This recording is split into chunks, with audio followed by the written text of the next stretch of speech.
Justin is run by a bunch of investment bankers, and Morningstar's tools can help make quick.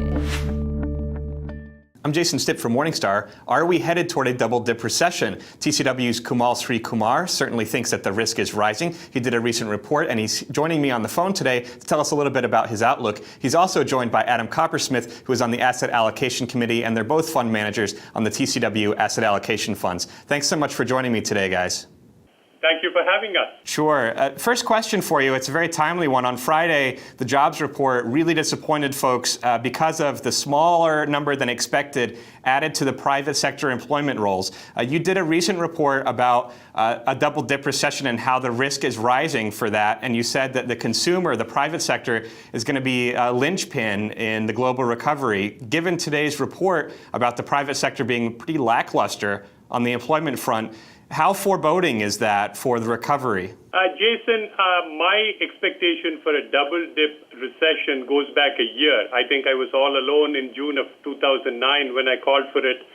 And I think we are seeing right now that the initial positive impact of the fiscal stimulus helping with car purchases or home purchases is coming to an end.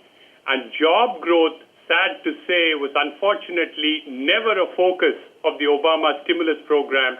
We got carried away by dealing with the environment, with the healthcare reforms, which have been defying precedents since Theodore Roosevelt at the beginning of the 20th century. And finally, we got carried away in terms of dealing with other issues quite apart from the oil spill.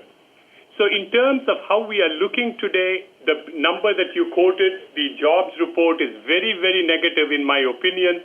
The job growth came almost entirely from the census workers, so that the private sector job generation turned out to be a disappointment. That's the first point I would make. Second point, even though the unemployment rate dipped slightly, it was because of workers leaving the workforce, which I think is a very negative development.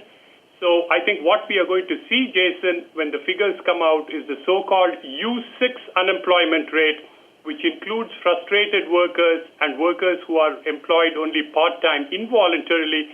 That's going to rise. And keep in mind also that almost one half of the unemployed have been unemployed for 6 months or more, and all of those are very, very negative for the economy. And I would say that the double dip, I have now been saying that rather than just say the possibility is rising, I'm now saying the probability of a double dip recession is 75%. That is by far the base economic scenario.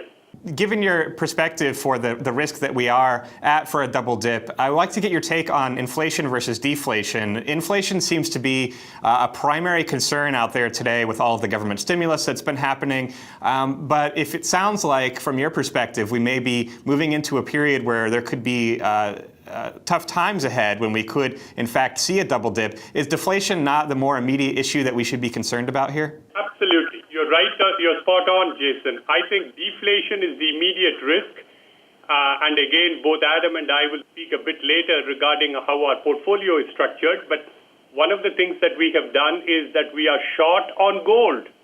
A gold ETF, the reason for that is our expectation that in the short term, gold is likely to go down in price due to deflationary concerns rather than go up in price. At some point in time, we will switch our position and go long on gold. But right now, my expectation is that deflation is going to be the important phenomenon for both the United States and the European Union for about the next 6 to 9 months. At some point, though, it is going to abruptly switch from deflation to a rising inflationary expectations. And what we would like to be able to do is to anticipate that, even if we turn out to be early in anticipating a rise in the price of gold at that stage.